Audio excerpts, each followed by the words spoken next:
All right, welcome aboard, everyone. Charles Moscowitz here. Thanks for joining me. Michael D. Shaw is my guest. Mike, how are you? Just great. What about you? How's your vegan diet? It's going well. I really feel like I'm having like some kind of an eye irritation today. I don't know what that's about, but I wonder if it's after 60 plus years of toxicity.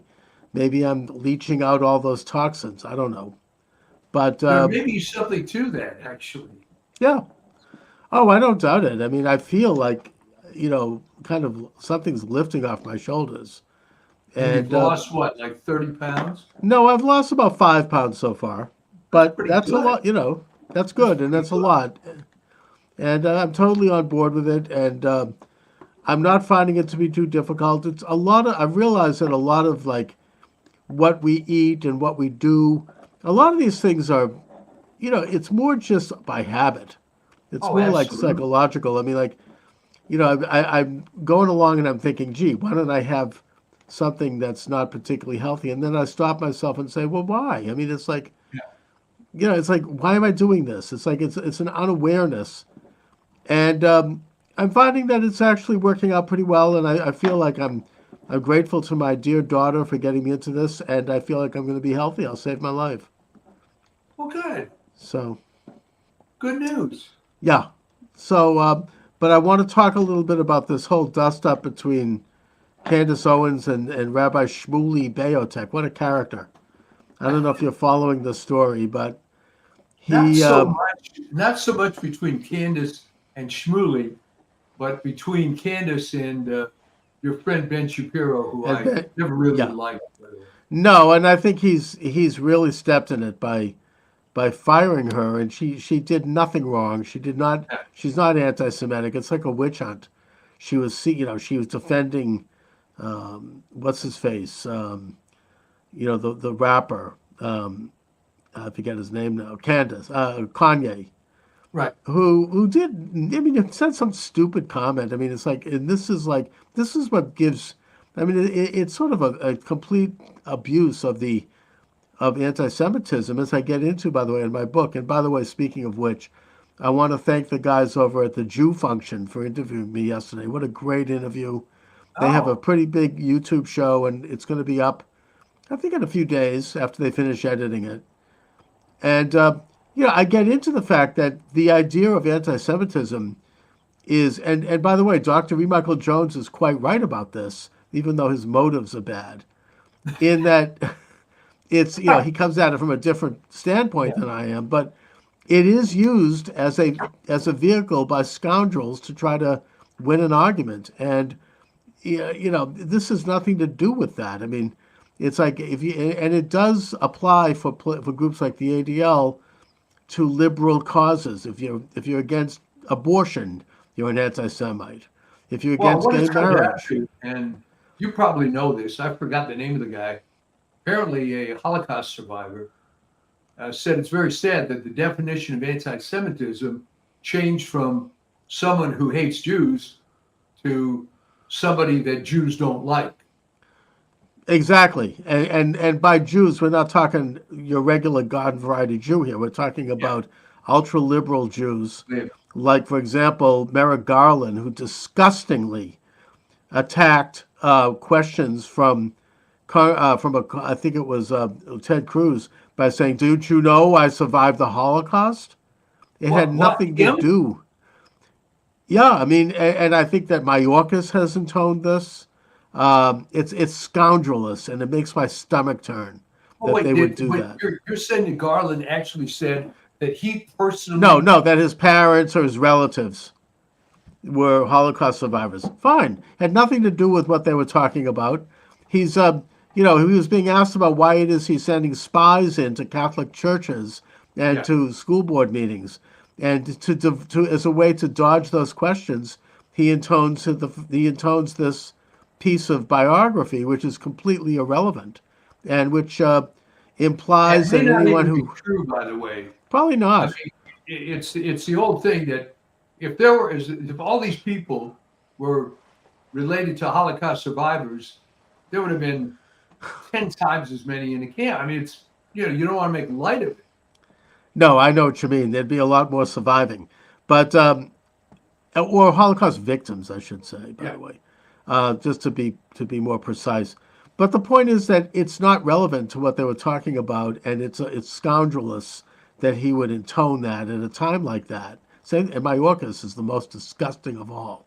He makes my skin crawl anyway. That he would intone this. Oh, I had family members who were victims of the Nazi Holocaust.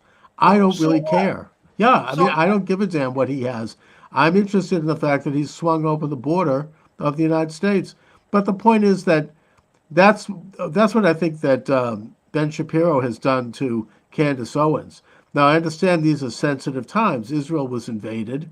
These are, Israel had to confront a genocidal attack, and yes, that's all true. And these are, it's kind of a time when I think Jews are super sensitive, and there's sort of a sense of cohesion that we're all in this together. But and I feel that. But the point is that she did nothing wrong. I mean, she's questioning whether Israel has been overly zealous in its prosecution of the war in Gaza. That's a legitimate political question. I would argue they're not, but the point is I there would are agree with people. Yeah, I mean, there are people that can. This is a war. I mean, you have to question everything that goes on, and we don't know everything that's going on because anytime there's a war, there's a lot of narrative and a lot of censorship and a lot of each side pushing their own stories.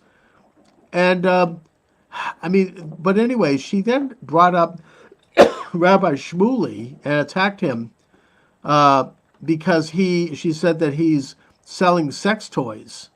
That his daughter has a sex toy business where she sells dildos and other sex paraphernalia, and that he's claiming that this is kosher, that he's speaking as a Jew. And so I looked him up, and his website, his well, hang website. on, hang on. What? How would the laws of kosher apply to a sex toy? Well, no, this is outrageous. It's a preposterous that as a rabbi, and not only is he a rabbi, but he claims to be. He goes his website, Rabbi Shmuley Beotek, America's rabbi. Really? Where did he come up with that? He's America's rabbi? Boy, have we fallen low. If Well, that's I'm kind of obsessive on this. I'm sorry. I mean, maybe you can help me with this. So if you have a dildo based on a bull, that would be kosher, but on a pig would not be. I mean, look, the whole thing is disgusting and ridiculous. There's nothing kosher about sex toys. This is like, and that he's using his authority not only as a rabbi, and he claims to speak at least indirectly for the Jewish people, but he's claiming to be, quote, America's rabbi, whom the Washington Post and Newsweek called, quote, the most famous rabbi in America, is for many the face of Judaism, he tells us, in the modern world.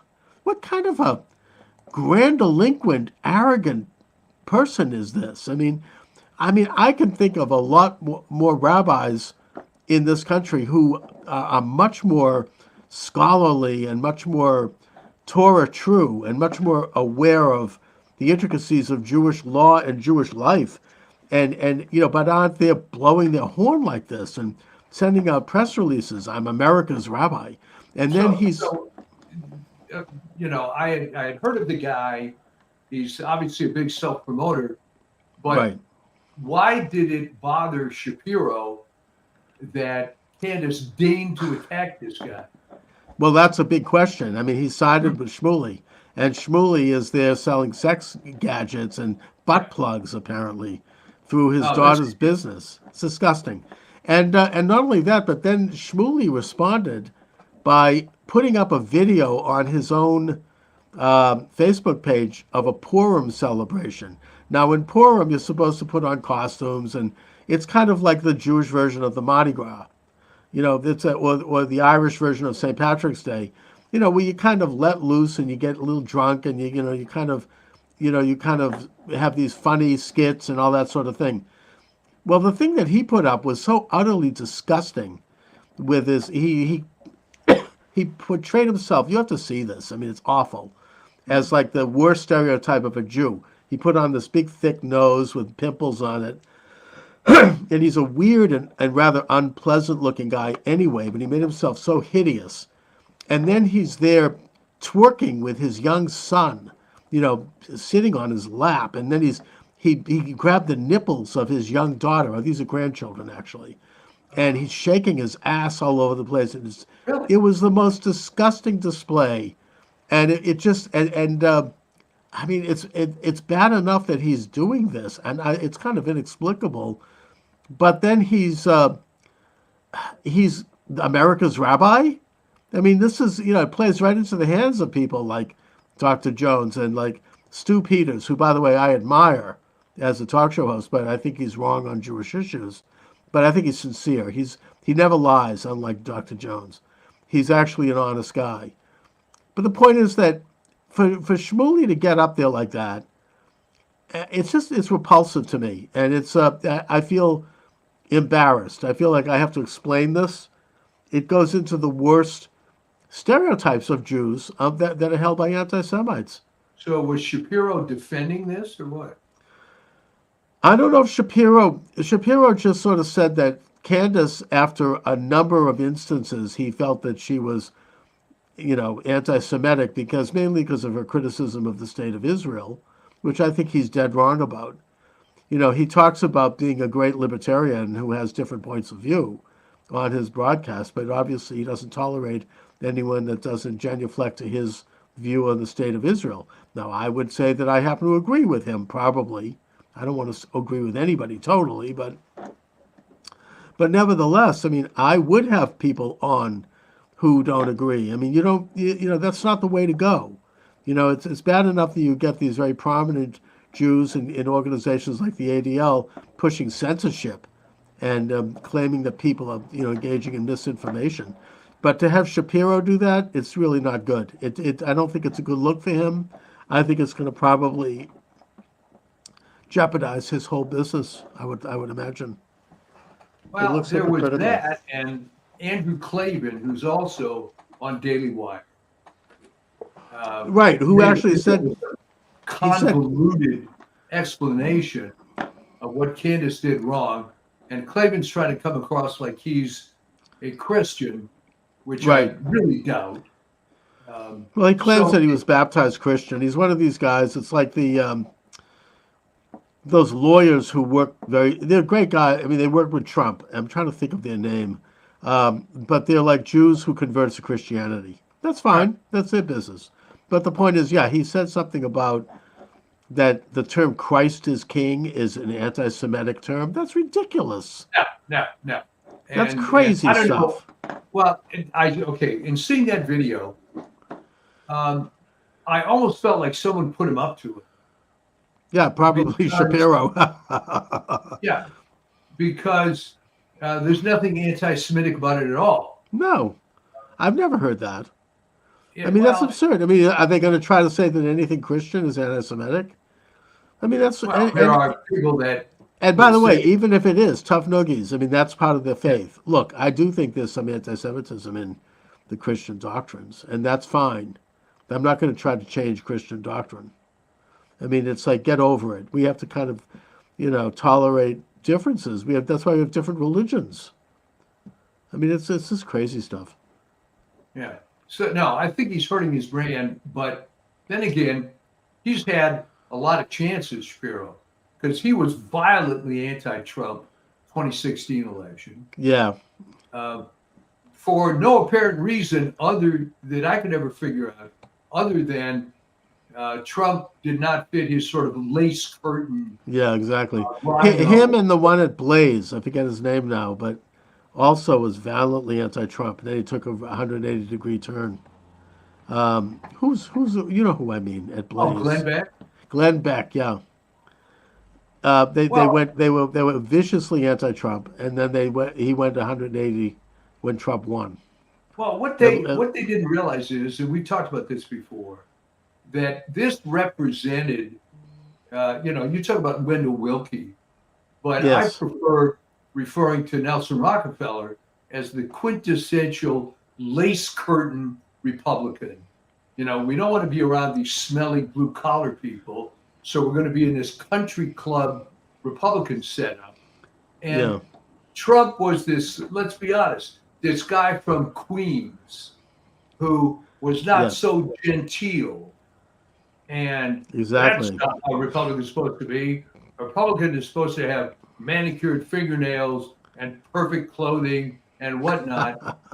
And Shapiro, I always thought, was like the luckiest guy in the world, in that he Yeah. came, when I first saw this guy, there was a video when he was going by the name Benjamin Shapiro, um, and he was a teenager, playing Is it some violin concerto, right? and he was just this kind of poindexterous sort Right. of figure. A real geek. When he was at Harvard, he was Yeah. like that too.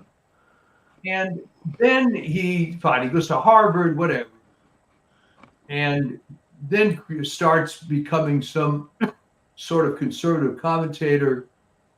Uh, but the other shtick that I hate that he does, which is so phony, is this idea of talking fast, which makes you sound smarter Yeah. somehow. I know he rattles along. Him and this And guy Destiny, they just rattle away. so I think they blew it with this. I'm not sure if Jeremy Boring, what a name, agrees with Uh, Shapiro, or Shapiro's his boy, and he just has to support him all the time. I don't right. know. Not a good look. No, and there were some good people over there too. I mean, I like Michael Knowles. I like Matt Walsh. You know, they're going to end up having, they'll end up having a little bit of a taint on them by staying with this whole ship that as it goes down. I don't know if it will, but it's I mean, I think that he just really stepped in it with this. Candace Well, now Owens that is a you mention tremendous it, I thinker. mean, and you may not agree with this, but I think that Matt Walsh and Michael Knowles are a little bit gelded by the platform. I'm seriously, because when Matt Walsh was doing that thing, What is a Woman? I Tremendous. think he was far too polite Really? with the Okay. people he was interviewing. Well, he was no, he did. I thought that he was doing a classic journalist thing, where he let people be who they were, and he Very just would set. themselves. Yeah, I mean, he set the stage. I no, to me, that's tremendous work. I mean, he didn't impose his own opinion on it. He allowed everyone to make up their own mind, and he got these people to talk and expose themselves and how hideous they are, and particularly these professors that he interviewed and these doctors, and he just allowed them to rattle on. I mean, that to me is great journalism, and I think that's what he did. Well, don't you think it could have improved if, fine, he lets him speak, but then maybe attack him a little bit, do the sort of Mike Wallace approach. Yeah, let him speak, but then, Maybe, those two professors, and it's the two that we're thinking of. maybe Well, I know what you mean. I was kind of waiting for him to take the gloves off a little bit, but yeah, he, yeah, I do think that's an important piece though, and he did. oh It yeah. made a huge difference in our culture. It exposed something that most people had no idea was going on, and it really he was able to like get to the root of the problem. I mean, he Oh yeah, showed. full marks for that. Oh yeah, I mean, doctors were talking about, basically, hysterectomies for like preteen girls and Yeah, castration, and they were doing it as if it's something virtuous. And I don't think he could have gotten people to talk about that if he'd come on with, a little bit of a heavier hand. So that's journalism, and I think that it's almost like, I mean, it's like what James O'Keefe does, I suppose. You go in and you kind of don't, you hold the cards close to the vest and you get people to reveal themselves. Larry King, I know you're not a fan, but he actually was pretty good at that, right?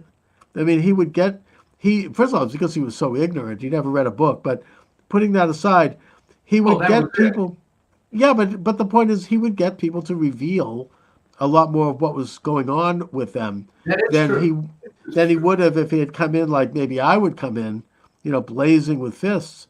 Then it turns into nothing but a shouting match, and you don't learn anything. So, Yeah, I mean, there were times where that didn't work too well for Larry King. oh, I know, and then he That would be infamous embarrassed. interview with Jerry Seinfeld, It was very bad. Yeah, but it's a matter of style, of course.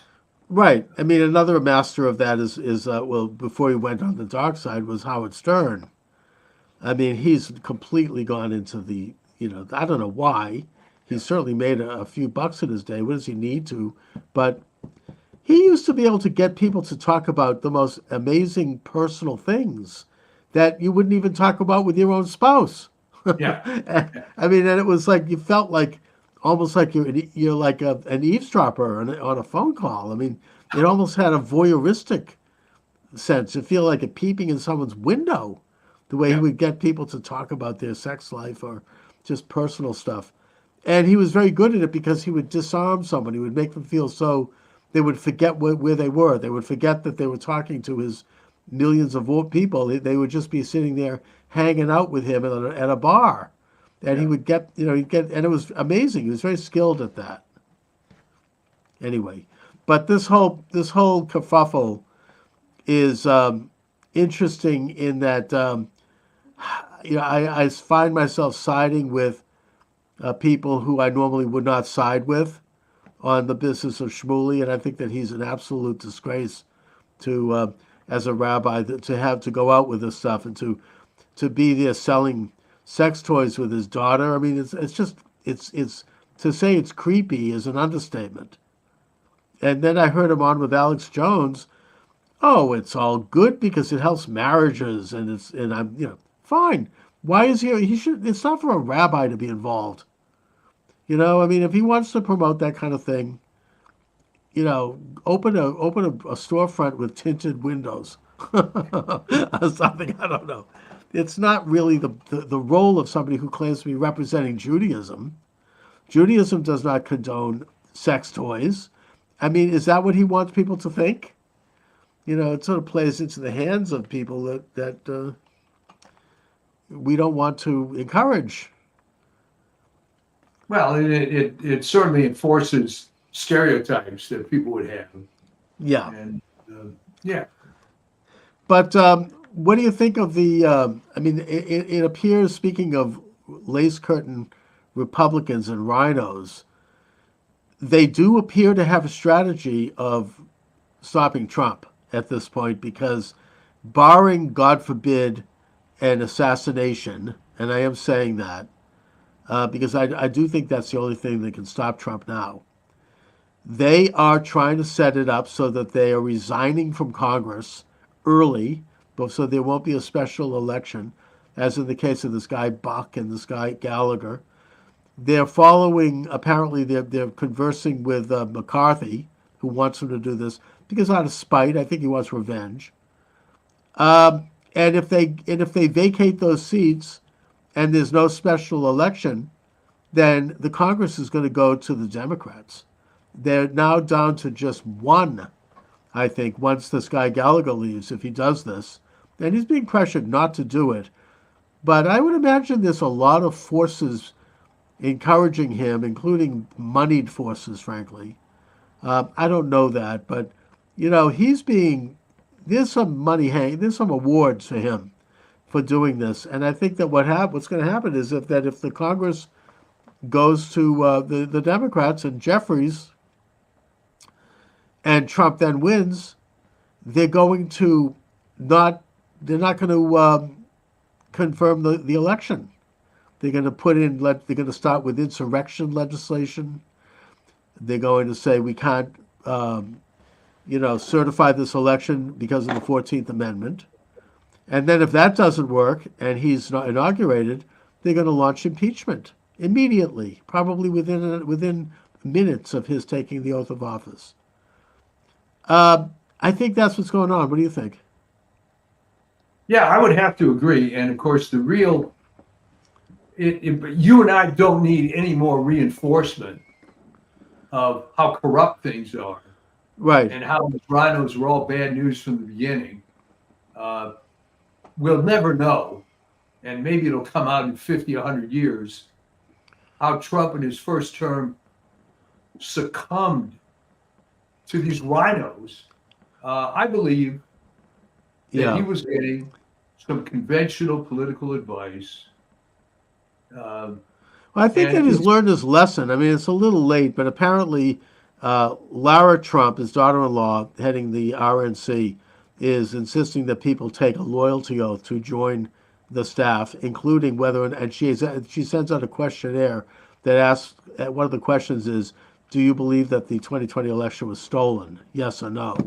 Yeah. So, I mean, that tells me, and the left is their heads are blowing up over this. Oh my God, it's authoritarian, it's fascist. No, it shows that he wants loyalists near him. He's learned that he was surrounded by people who were stabbing him in the back. They were leaking. They were bugging his phone. They were, reporting. I mean, all of those stories we heard throughout his presidency, where he would say something stupid or something embarrassing, and then suddenly would be on the front of all the big newspapers. They got that because somebody was bugging his phone. They got that because someone was spying on him, which, by the way, is a felony. And nobody ever talked about how they got these. There was always some unnamed source. Nobody ever faced the music on that. Nobody was ever prosecuted for that. Those are crimes. So I think that Trump learned, and he's going to be very careful now. It's too late in the day to save the first term, but I don't think he's going to make that mistake again. He's going to get people around him who are going to be loyal to him, as anyone should.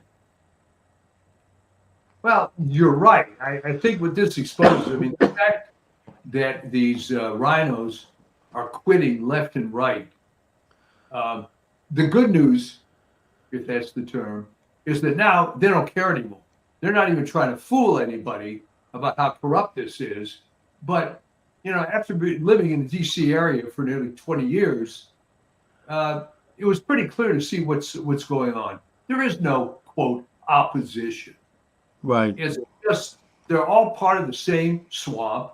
And the easiest argument that the swamp exists, which I've used in numerous articles one way or the other, is that we proved that money does not cure poverty, right?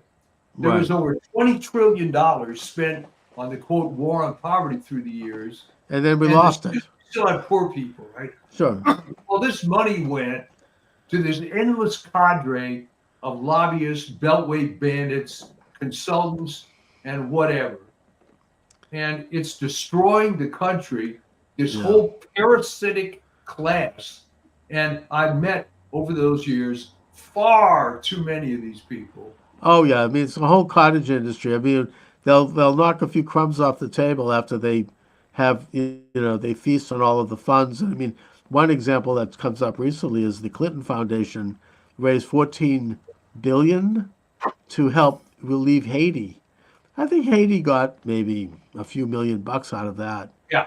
And I mean, and now that we see that gangs have taken over that country and it's horrible, I think they could have used those funds perhaps. Maybe if the Clintons actually had invested in that country instead of putting it in their fat pockets. Maybe there would be maybe they wouldn't have this kind of instability. Well, and that's why they're afraid of Trump, because that's right. That's right. He's the exact archetypal guy of what they don't want. Self-made. And not only that, but if Trump gets in there, he's going to expose these people, and they're not going to go down easy. They're going to try to stop Trump. I mean, I don't think I'm exaggerating when I say that they will resort to having him murdered. I pray for his safety. I mean, they're going to do whatever they have to do. Well, it wouldn't be the first time, but no, it wouldn't. I think that he's savvy enough. And as I said, the good part of this is they're so desperate that they're not even trying to hide it anymore. Yeah. And, the light is exposing all the cockroaches as they're scurrying around. It's unfortunate because there have been way too many true believers in this corrupt system. And it's gone on for far too long. And there's some honest people in there because they're losing all of these cases. I mean, the Tish James thing is gone, basically. That's been thrown out. Trump is not. Oh, I love the way they were celebrating the night before last Sunday on MSNBC. Trump is going to lose Trump Tower. Oh, it was almost like, Castro entering Havana. We're going to take this. We're going to grab that. And that's over. That's not going anywhere. Trump is going to appeal it, and it'll be thrown out. It's obviously fake. And now the hooker case is falling apart.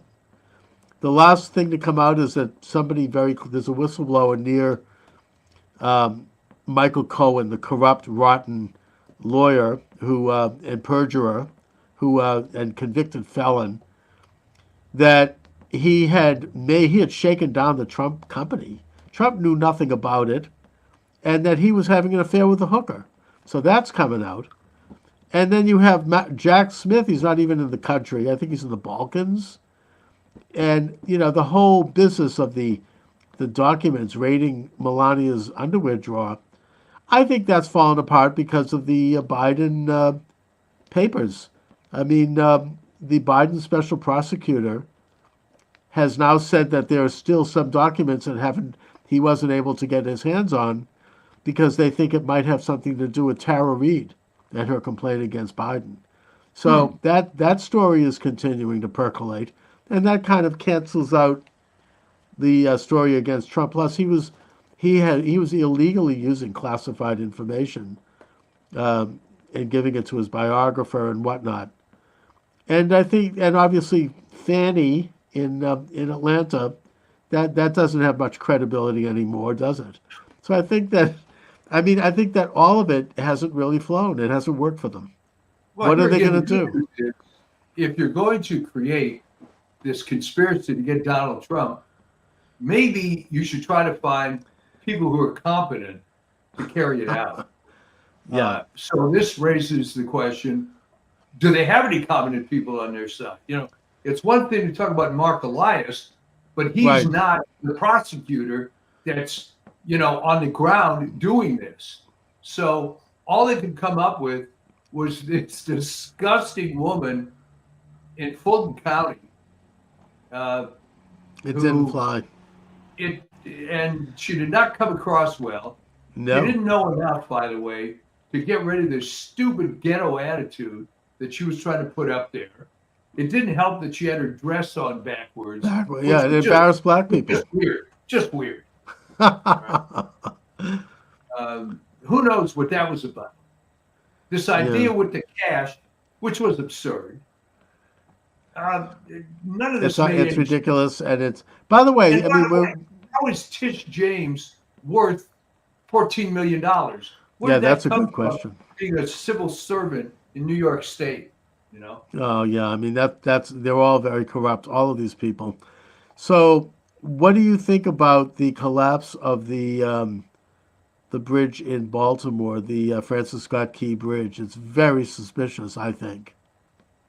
Well, the thing that makes it not 100% suspicious is that if you look at the size of these super freighters, there's not a whole lot of clearance between the piers on that bridge. I mean, that doesn't mean you should hit it. Yeah, but the freighter was going right for it. Yeah. And apparently there was blackouts, and then, and this is like a weird thing. I didn't actually see this, but I keep hearing this, and I'm sorry if I'm repeating something here without full knowledge, but there was the film that Obama made, this dystopian film. The Obamas, their station sponsored it. That one of the scenes in that film is the collapse of a bridge that was hit by a cargo ship. Yeah. And it looks apparently uncannily like the Baltimore Bridge. And it shows this. They keep showing that video over and over again. I don't know how to read into that, but that movie seems to have some predictive elements to it. The suspicious part of it for me is if you're having all these power issues. Yeah. Why do you keep going? Was it sabotage? What's happening? Was it like a cyber attack? Was it like, did they scramble somehow the cyber system? I know that I just read that, for example, in the Baltic states, near Russia, airplanes are being scrambled with this confusing GPS malfunction while they're in the air. And, I think that cyber attacks, I would argue, and I can't prove this, It might have something to do with the computer machines of the 2020 election. I don't know that. But we know that they were online, and we know that there was some algorithm issues. I mean, the thing that seems to be uniquely beneficial with cyber attacks is that there are no fingerprints. It's hard to prove it. It's hard for people to even know it. Even experts in the field, people who have high-level degrees in technology, in computer technology, can't detect. I think I had on Captain, what was his name? Captain Seth Keschel, who's an expert on this, who talked about this. That even those people don't know what's going on. It's very difficult to get your handle on it. Well, And remember one thing, that when you have, I mean, the fact that we're even asking these questions yeah, means there's a shade of doubt in what's going on. So a related sort of thing is, are professional sports rigged? Now, how do you know when that wide receiver drops that pass, whether he legitimately dropped it or whether he purposely dropped it? yes, You exactly. really don't know.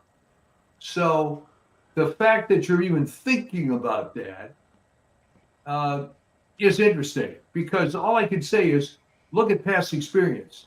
How often do these cargo ships hit bridges? Not too damn often. No. And there's Now, that, and there's all these derailments around the country, and yeah, these food plants that are being burned. I mean, it's just, I mean, I do think about these things in a conspiratorial context. And I wonder if this isn't America under attack. Our infrastructure, our supply chains. I mean, that bridge that goes over there in Baltimore, that is a very important artery that connects the North and the South. That's the Mason-Dixon line has been reestablished in a way. These aren't trivial things. I mean, this is like, yeah, this could be an outright, this is almost, it's not the same as 9/11, but unfortunately there weren't a lot of innocent people there. There was about 8 people there, 6 of whom have disappeared. And they did it at night. It wasn't like during rush hour. But so, I mean, at least we could be grateful for that. But it's just I'm sorry, but it just seems awfully calculated to me. Why now? I mean, yeah, I would agree. And Lieutenant of course, General Michael Flynn has said that we can expect these black swan events between now and election day. Is this part of yeah, I that? would agree with him. Um, Yeah. you reach a point where there's something past the smell test here, Yes. and it, if nothing else, just comes across. It just feels off. It feels off. All It right, does. maybe it's really calculated. It's not, strictly speaking, a terrorist attack in that you didn't kill 1,000 people, Right. but you did a hell of a lot of damage Oh, the to a damage major to artery. that is enormous. I mean, that could really affect the entire supply line for the East Coast. Yeah, I don't think that we really are grasping the seriousness of that. I mean, that's like it's like really a major break. It's something that would be a military target if we were at war. and yet the media is trying to Oh well, dismiss everything. they're already going to Seriously. start in by saying anybody that questions that nothing happened is involved with wild conspiracy theories, and it's the same sort of line of attack that's been going on since the assassination of Kennedy. I Yeah. mean, I think at that point, the CIA deliberately concocted this idea that anybody that questioned the official narrative of that was a quote conspiracy theorist. Well, they invented the term They did. conspiracy. They did. And they invented it as a negative. Now, of course, they've got their own conspiracy theories that are horrible, like Putin conspired with or, quote, colluded with Trump to steal the 2016 election, or the perfect phone call and all those other crap. I mean, those are conspiracy theories.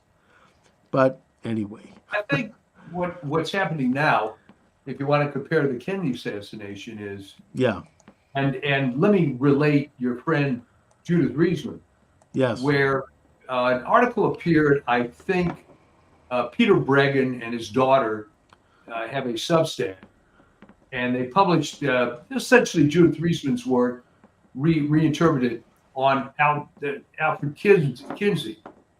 All right. So someone posted on there, why did people accept this crap? And I posted a comment in reply to that, which actually the Bregans liked, and it's very hard for us to believe now in 2024. But in the late 1940s, early 1950s, people trusted academia.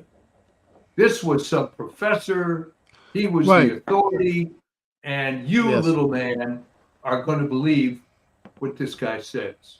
All right. Now, Plus, fast forward to 1960. Time magazine put him up on the front cover. Oh yeah. Now, and they were a known CIA enabler. I mean, I mean that's part of an agenda.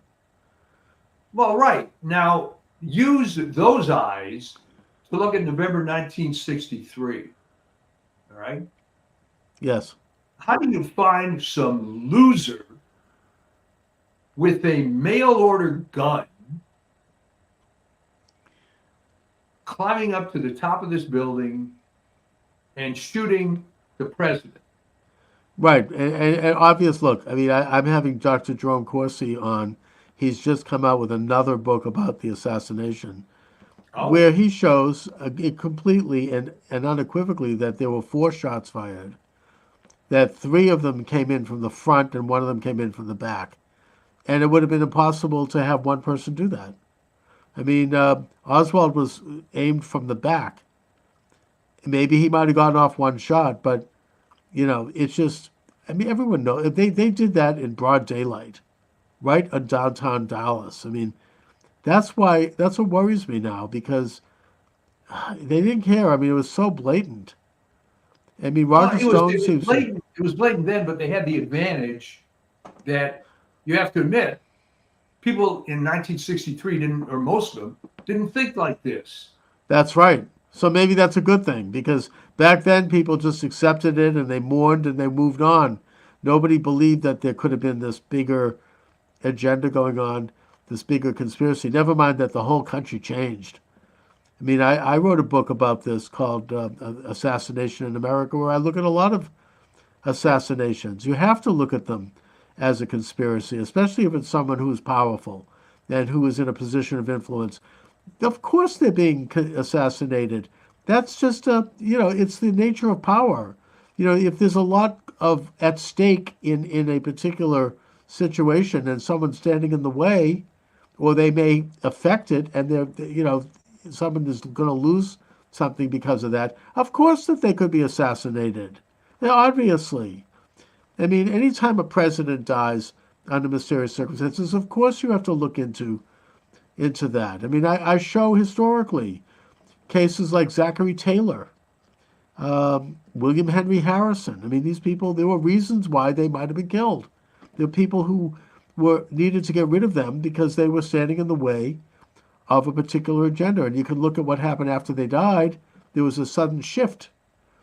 They were about to do certain things and they didn't happen. Sure. James Garfield, William McKinley. I mean, I'm not saying that things just don't happen out of the blue, but you have to examine these things and say, who gained, as the Latin saying, cui bono, who gained, who benefits? And what happened afterwards? I mean, after the Kennedy assassination, there were major changes in the way we govern this country. The Vietnam War probably, I don't think Kennedy would have done that. He got rid of he was issuing silver certificates. That was stopped the next day. The war on poverty, all that stuff. Kennedy wasn't into any of that. Yeah. Kennedy was actually a conservative. He was a patriot. By today's standards, oh yeah. Yeah, I think by any standard. And I think Kennedy stood in the way of this whole agenda. Well, I mean, the other thing, too, is that too many people are mired into this stuff happens concept of history. In other words, on May 1st, 1915, this happened, and that happened, and the Lusitania sank, and so just a series of dates and events. Right. And it's almost never that you would talk about the Lusitania, for example. Why was it sunk? What the heck went on? but history is basically it happened in 1915, and so it was just never the thing back then to go into any depth on this stuff. Right. Now I must unfortunately leave early Okay. and wish everybody All right, Mike. Easter Triduum. Same here. We will see you next week. Next week. You bet. All right, Mike. Thanks a lot. Take All care. right.